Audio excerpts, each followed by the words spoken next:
Just because someone thinks that you're influential, that they think that you are knowledgeable. And you know what's the best way to handle that situation? Own pace, own race. Sometimes the numbers can affect your mental health, eh? Comparison is a thief of joy. Whatever's for you will come to you. That's what I strongly believe. My name is Katracho. I am a medical doctor. I'm a mom. I'm a fiance. I am a content creator, as well as an influencer. That feels really weird to say. I've always tried to run away from that, but I am influential. And I love being creative. I love being funny.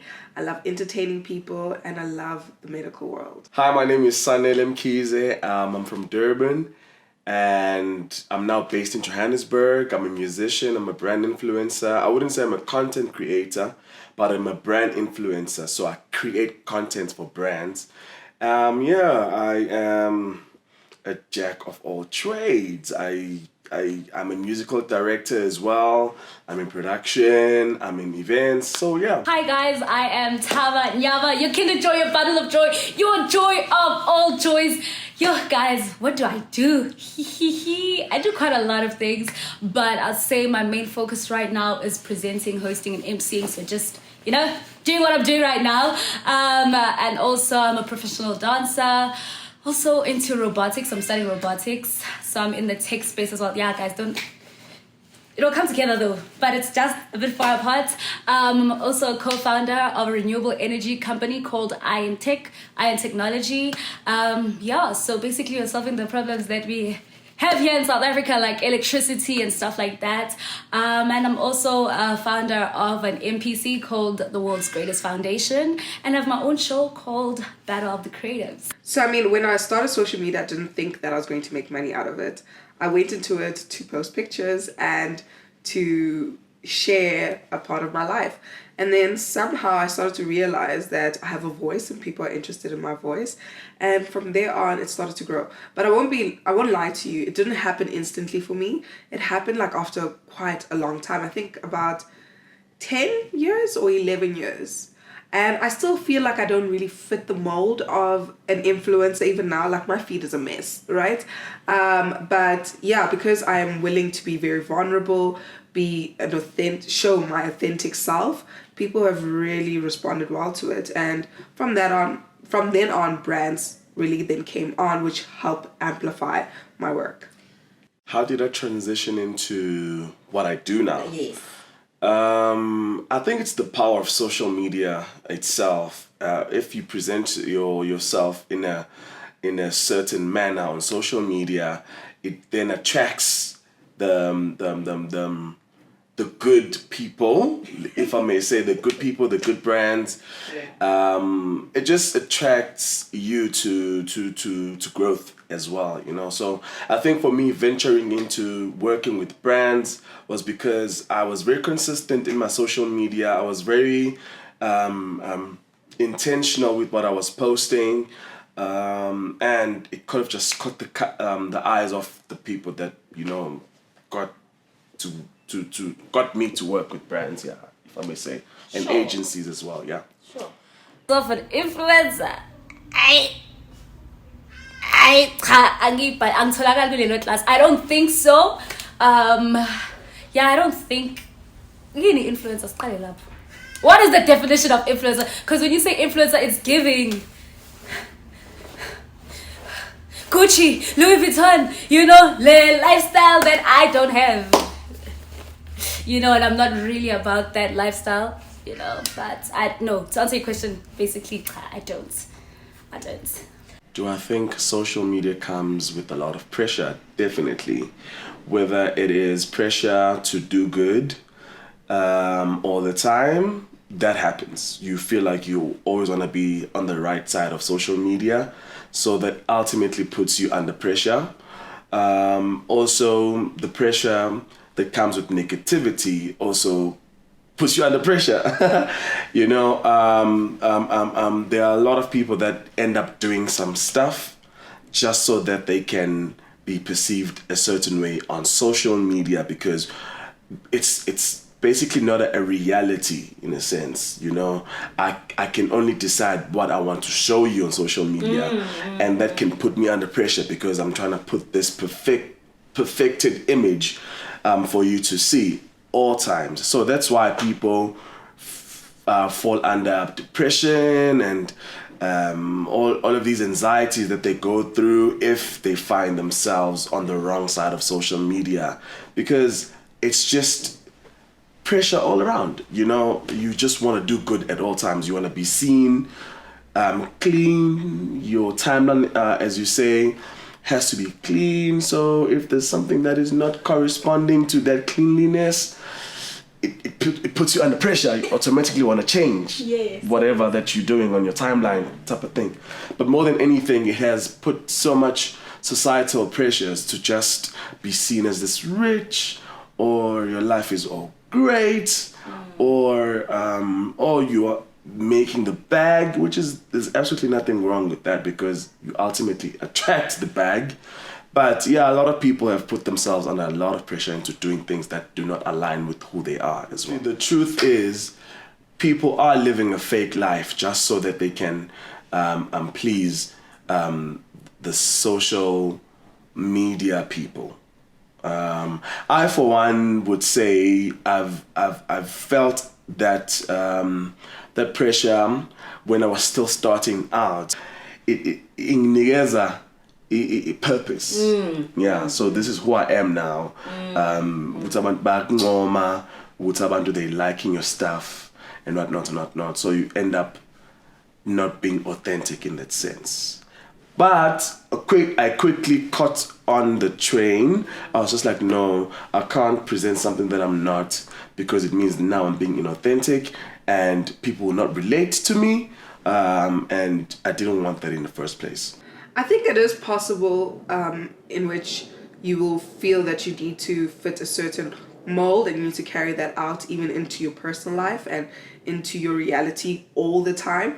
But the truth of the matter is you can't be perfect. You can't look curated all the time. Personally, for me, I don't have that. And it's because I just didn't create that kind of perception, around myself. When I say people are faking it, I don't think they intend to.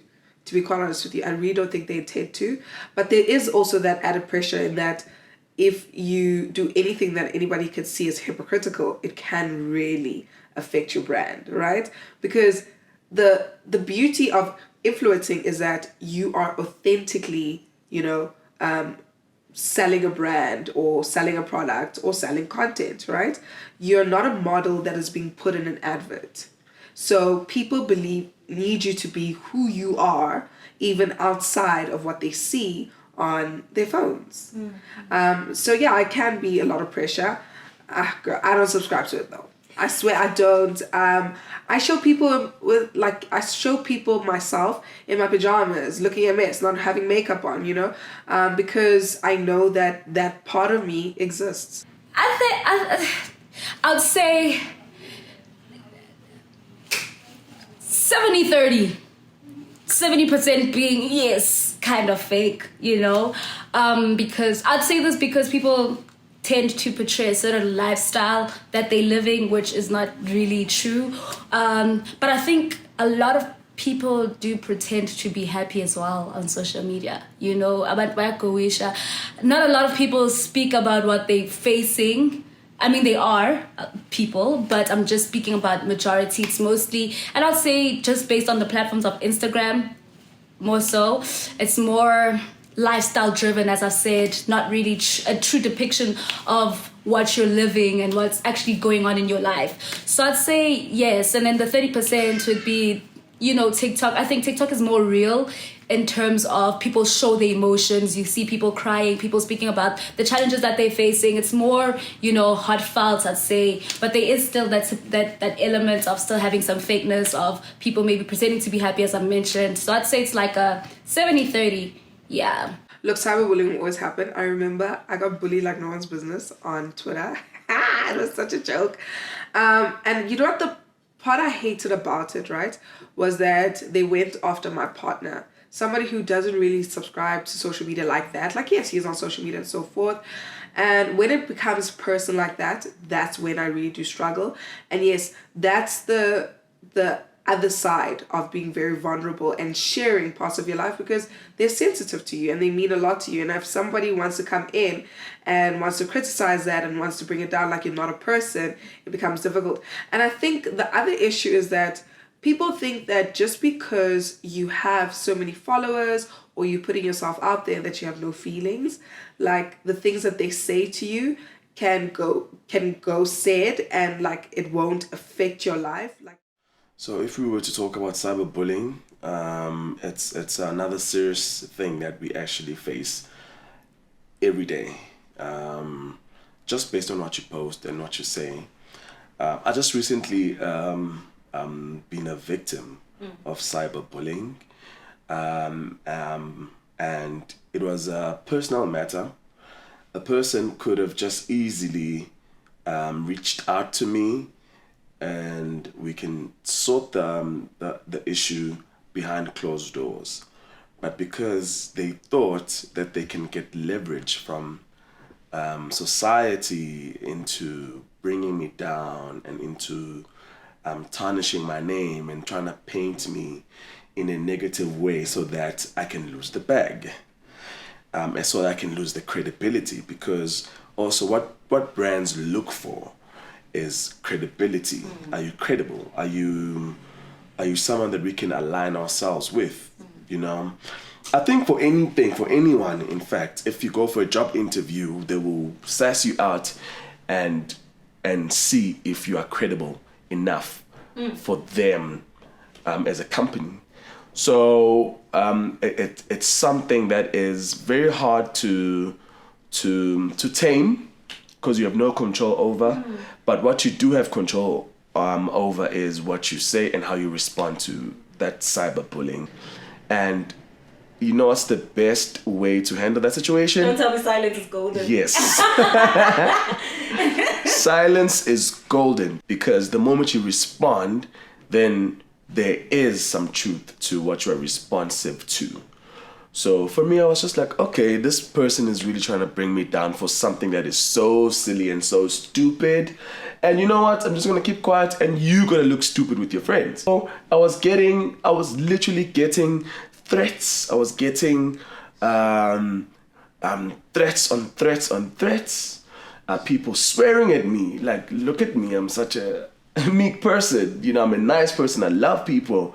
But some people felt the audacity to attack me, even though they do not even know what is going on, you know? Like, honestly, look, I've been fortunate, right? I won't lie to you. I can't lie and be like, I've been cyberbullied, especially not on Instagram. I really haven't struggled with people coming into my comments and really trying to break me down.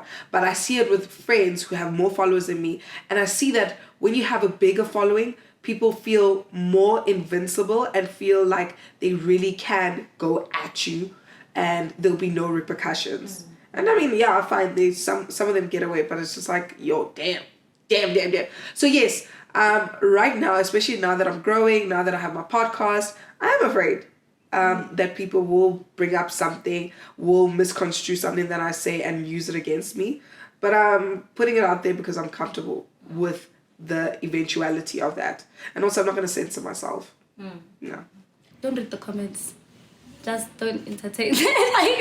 No, I don't know. I don't think so. Maybe it was, but I didn't feel like it. But one thing I realized, there were some, you know, when someone says something and it just like takes you back, like, geez, you know, like, why would you think that of me, or why would you say something like that? But then you realize, well, see, this person doesn't even actually know you. It's someone who saw this one post, which is out of context of what they probably thinking of. So I'd say maybe that was a cyberbullying, but not for me. Maybe if someone had to look at it and be like, that's such a mean comment, that is very hurtful. No, me not, no, personally. Look, I think speaking of mental health is not easy. you know. So I understand why some people will decide to shy away from that. You don't want to offend people. I mean, people are easily offended these days, right? And there's woke culture, and there's nothing wrong with woke culture. I actually am not against it. I think there are some people that abuse it a little bit, but I think it is important for us to be more aware and so forth. Right. So now speaking about influence and how we can be responsible when you speak on mental health. You saw the Risa Tisa thing, right? I was very annoyed with the whole thing because it seemed as though because she had so much of an audience really subscribing to her and being kind of like, yes, but like, oh, so interesting and all that stuff, she felt like it was okay to share Legion's diagnosis. And I was so shocked that nobody picked up on that. Nobody looked down on that. Everyone was just like, oh yeah, and all that stuff. And unfortunately, that brings us to a place where there's unnecessary prejudice against some of those conditions. There's ableism that we see. So with mental health, I am very sensitive around it. And it's not because I suffer from it or anything like that. Maybe because I've had the privilege of being able to treat people with mental health, and I see the other side of it where I see their social potential really decrease because of other people's perceptions, and these kind of things don't help with that, right? I think if you are influential and you are willing to speak on it, please make sure that you do the research. Big thing, bipolar and schizophrenia are not the same thing. No, it's not the same thing. And people really need to take time and research on these things because the information is readily available. Honestly, it is. But I do like that there has been also some campaigns, you know. I'm not going to speak about the brands, but there's been a brand that is talking about men's mental health. I thought that's really cool. There is another brand, it's a lipstick brand, that, you know, is working with SADC. And they got influencers to speak about their own mental health experience, which really will make someone who feels like they can't function feel validated and seen in those moments. I'm very much aware that I've got a lot of young males that look up to me. They love what I do. I get messages, tons of messages every day. People just saying, "We really appreciate what you're doing." Isn't that overwhelming? I mean, it sometimes you just don't know how to respond. You know. Because I tend to forget, I think it's a natural thing, we tend to forget the kind of impact that we may have. But there's always those people that are going to send encouraging messages. So it just reels you back into thinking, oh, wow, okay, then I'm on the right track. It means I'm inspiring someone in a positive way, you know. But most importantly, as someone who is actually standing as an inspiration, it also can take a toll on my mental health, in a sense that, am I still doing it correctly? Am I still being influential in a positive light? Also, sometimes the numbers can affect your mental health. Sometimes your numbers grow. Sometimes they can stay. It does come across like that sometimes. But it can just simply mean you posted at the wrong time and people are busy, or I don't know, you're not getting the usual engagement. It's a fluctuating thing. Social media is a fluctuating thing, so you just have to be okay with that. It can get a little bit overwhelming sometimes. It's just social media. So I realize my impact mostly now with having Clueless Moms, and then also now with the podcast. When you really share very intimate parts of your life and people can see themselves in you, they're more willing to take whatever you say and, you know, find themselves subscribing to you in all kinds of ways. I think the funniest thing was I once shared about this juice that I really like. I told people I really like it. And so many people got it, and then they were really mad at me because they were like, I hate this juice. I'm like, I never told you that you're gonna like it. I said I like it. And I never said you must go out and buy it. I said I like it.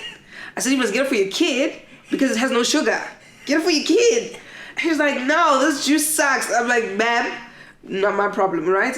Things like that, fine, cool. But also, you know what's a great part of it with that impact is the connection. Really being opened up to people's very vulnerable stories. I mean, someone hit me up, and I don't know if I come across as a therapist online, but she found my phone number online. That's also another problem. And she shared a very personal story with me, and she wanted me to assist her with that. That is really cool. And that's how I really saw my impact, and that people really see me as someone that is quite reliable and like a big sister. And I'm just like, damn, I'm a goofball. Me? Really? Yes, I do get, maybe not overwhelmed. I don't feel overwhelmed, but sometimes I feel not worthy of some of the great responses that I receive, because I still don't see myself in the lens that they see me in. I'm still struggling to really see myself as somebody that has influence, you know? And that's why I said to you in the beginning that I shy away from that, because I don't feel that I even embody that, you know? I'm just an ordinary girl who's just sharing her story, and sometimes it makes sense, and sometimes it's funny, and sometimes it's a little bit cool, you know, but I don't feel that way all the time. So when I do get those responses, I just feel like, oh my God, and I get imposter syndrome. I don't believe it, if I'm being quite honest, because I've experienced people like, yo, I love her so much. Really? Thanks. Like, you know, like, I just want to meet her. I'm like, you want to meet Mina? Sure, let's meet up, you know? But it's not something I sit on or dwell on, because I don't think at my full potential, where I feel like there's something to look up to, and not downplaying what I've achieved and downplaying what I've done. But I just don't think I have, I'd say, what is the right thing? Let's say this thing was money. I don't have enough money for people to want to have my money. Not have my money, but look up to the way I make money. If that So makes would you sense. say money measures success? No, that was just a typical example. No, I wouldn't say that. Success is very opinionated and very subjective to what people think, you know. Health is success. That's what I'll tell you. Like, if you're healthy, bro, you're doing it. That health is your new wealth, in all honesty, because if you're sick, you can't do anything. And I'm speaking from experience. I've had past, but let's not go into that. But yeah. I do speak on things that, you know, are related around mental health. I am not a psychiatrist. I am not a psychologist. I am not a counselor. So it's things like that where you have to bring in the experts. You have to allow their voice to really speak, you know. Another thing is, even like with diets are always spoken about. We know this, right? And people don't understand there are people that have studied and really understands how diets work. And even doctors don't understand diets. Okay, so you are right. It can be a very tricky space to be in, where just because someone thinks that you're influential, that they think that you are knowledgeable about things that you're speaking about, and that's not the truth. Even me as a doctor, I am not knowledgeable about a lot of the things that I speak about. I have to research prior. I have to do that due diligence. But you guys don't know everything. No, we don't. And I'm glad I don't know everything. It makes my life so much more colorful that I always have an opportunity to learn. Yeah. Okay, what success have I gotten? Oh, yes, I have. I'd say not small steps. You don't have to acknowledge your small wins. So I'd say my last show, Battle of the Creatives last year, was quite a success. You know, it did its thing. I was very happy and very proud of myself and what I've done. So I'd say in that instance, and that competition was running through social media. You know, it started off social media, advertising through social media. So I'd say that really helped the show grow. And in terms of across the world, so I think social media breaking those global barriers and those geographical, it's not global barriers, the geographical barriers has been one of the benefits. Like, I'm able to speak to my friends in Canada, I'm able to speak to my friends in US, you know, just across the whole world. So I think that has made, like, those are one of the benefits, and just interacting with different people from different cultures. Another benefit I'd say that I've gotten from social media is having a resume of your work, like a picture resume, if that makes sense, or picture like a physical CV, not a physical CV, guys.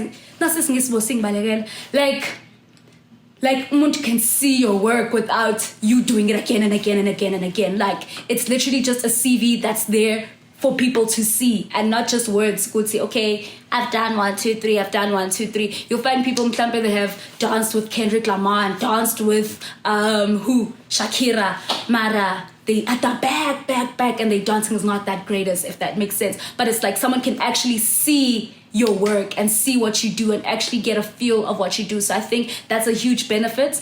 And you also just don't have to repeat yourself 1,000 times, say, or having to create a new CV. Just check out my social media pages. You'll see everything that I've done and all that jazz. And then another thing is also getting information. Like I don't watch the news, so I can hear news from social media, so it's hearing news, keeping updated on what's going on in the world in that aspect. Very 15 seconds, a summary. You don't have to watch a long podcast or 2 hours or 3 hours of just someone just, hey, breaking news. No.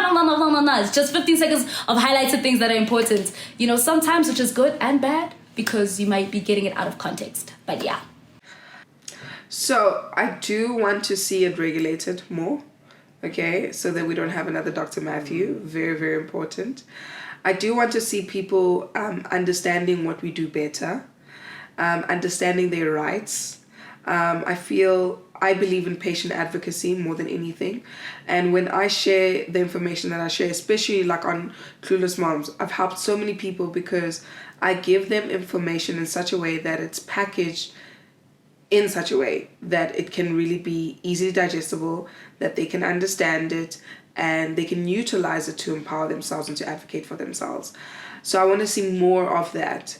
I really want to see people engaging with health in a more positive way and not seeing it as though, we're just the experts and they're nobody and whatever we say is final and it goes. No, it doesn't. So I feel that with us being in the digital space, we're starting to, break down those barriers and those boundaries that are caused by, the client and the doctor, okay? It doesn't mean that we must lose the respect that, comes with it. But also, a lot of clinicians have shown, and a study was done, or a survey was taken out, and that doctors, especially younger doctors, want to see more technology and want to see more digitalization of medicine. So that's where we are moving. So we will be in that space in a larger and a bigger way. And I just hope that it means for the patient that they have advocacy, as I said, they have agency, and they also feel very comfortable with their health and they understand a lot more. And also, big thing, and that's what I love about being with Get Ready. I just hope that we move into a culture of prevention over treatment. Yeah. I really think it is possible for you to live off of social media. Would I say that you should? No. I think it's really important for people to have some sort of backup and something that will assist them, if things don't go always well. It's a very unpredictable plane to be in. And remember, influencing or digital marketing is the wave for now. We don't know how long that wave is going to last us. I can't imagine how someone feels in print media right now. They probably thought that was going to last them a very long time, but then COVID hit and everything changed and we were on our phones and but what I'm now seeing is that people are getting digital fatigue. So I would say that if you're going to enter it now, use it to build on something that can sustain you, that that can live outside of digital marketing. That would really be it, right? Because digital marketing right now can really help you build a business, can really help you get a product and so forth. Look at what Jackie Aina's doing. Jackie Aina is not only just an influencer now, now she's a business owner, she's an entrepreneur, right? And probably a lot of the things she learned through influencing. So use that to really help you build on something. Because, and also another thing is, What people don't realize is if you do use social media as a business, then you are an entrepreneur. And you need to have that kind of mindset. And it's not that easy. It's quite tough. Okay, advice. Build beautiful relationships with brands. Collaborate with other people. Never hate. Especially your peers. You can learn so much from them. You can gain so much from collaboration. Allow them to inspire you. Don't be jealous and look down on people and try to pull them down. I promise you, it doesn't do anything to you. Comparison is a thief of joy. You know, it will come up. You are a human being, but I'm just saying, don't allow that to become your personality, and don't allow that to change your beliefs and your thinking around anything. Yeah. All right, cool. My advice, number one is put God first. You know, I know some people, you may believe in a higher power and not necessarily over God or Jesus or anything, but put whatever you believe in, which is that higher power or your source of strength, put that first. You know, that will give you a purpose, that will give you direction. And then number two, own pace, own race. Own race, own pace. Whichever one comes first, but that one, you know, just literally stay in your lane. Like a way to look at life is like the freeway, you know, or a road, or people driving. You'll find what's kind of off-ramp alana, but you know where you're going, right? So off-ramp, you're not gonna be like, why is this one off-ramping here? Or why is this one stopping here? Some people have reached their destinations and you're still going to maybe a further place, or you don't know where they're coming from and you don't know what they're carrying. So it's literally just focus on yourself, focus on what you're doing. Don't be obviously oblivious and just be like, no, this is me, and be open-minded as well. But really just literally focus on what you're doing. Don't compare yourself. It's very easy to say and hard to do, but literally know that you have your own purpose and you have to live that purpose. So those are my two pieces of advice. And always be willing to learn. Like, go for whatever you want to go for. Like, guys, it's literally as simple as that. Like, if you want something, just go for it. Go ask, be fair, knock on doors. The worst answer you can probably get is no. Like, that's actually the worst answer. And even if someone says no, it doesn't mean that that's the end of the world. It's actually not even a no. It's just maybe a not now, or maybe later, or maybe try a different door. Whatever's for you will come to you. That's what I strongly believe. That's my piece of advice. And just be you, man. Just be you.